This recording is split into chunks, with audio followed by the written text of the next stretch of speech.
জুলাইয়ের গণ অভ্যুত্থানে হাজারো শহীদদের আত্মত্যাগের মধ্য দিয়ে কংসরূপী ফ্যাসিস্টের কবল থেকে এই বাংলাদেশ এবং বাংলাদেশের গণতান্ত্রিকামী মানুষ মুক্ত হয়েছে।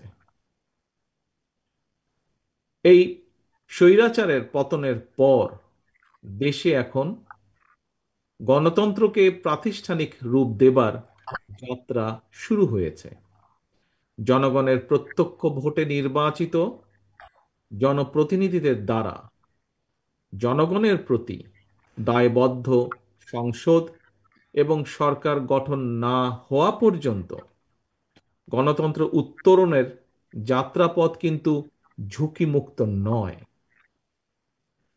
প্রিয় ভাই বোনেরা, বর্তমানে ফ্যাসিবাদ মুক্ত বাংলাদেশে রাষ্ট্র এবং রাজনীতিতে জনগণের অধিকার প্রতিষ্ঠার লক্ষ্যে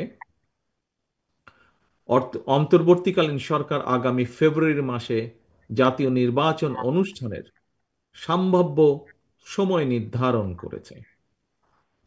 কিন্তু আমরা খেয়াল করে দেখছি আজকের এই অনুষ্ঠানে কিছু কিছু বক্তা তাদের বক্তব্যেও বলেছেন একটি বিষয়।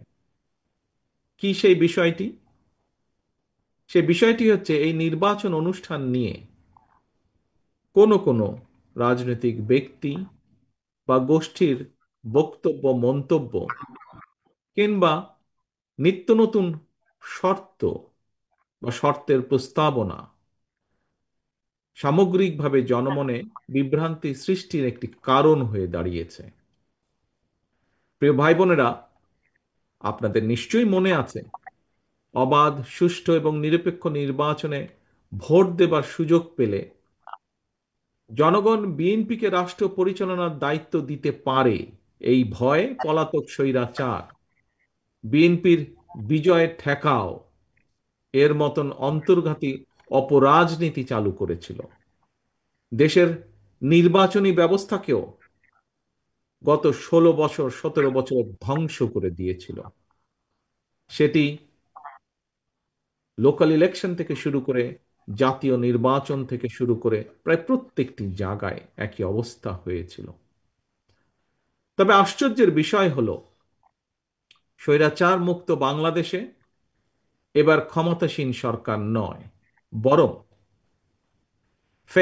ফ্যাসিবাদ বিরোধী আন্দোলনের রাজপথের সহযোদ্ধা কতিপয় রাজনৈতিক ব্যক্তি এবং গোষ্ঠীর আচরণেও সেই পলাতক স্বৈরাচারের সরকারের মতন বিএনপির বিজয় ঠেকাও প্রবণতা লক্ষ্য করা যাচ্ছে।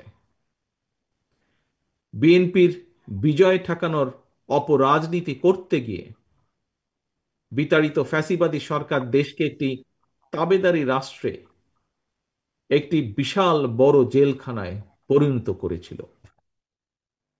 বর্তমানে ফ্যাসিবাদ মুক্ত বাংলাদেশেও যারা মনে করছেন নির্বাচন দিলে জনগণ ভোট দিয়ে বিএনপিকে সরকার গঠনে সহায়তা করবে, যারা এই চিন্তা থেকে বিএনপির বিজয় ঠেকানোর জন্য নানা রকম অপকৌশলের বা শর্তের বেড়াজালের আশ্রয় নিচ্ছেন, তাদের দৃষ্টি আকর্ষণ করে বলতে চাই, রাজনীতিকে রাজনীতি দিয়েই মোকাবেলা করুন।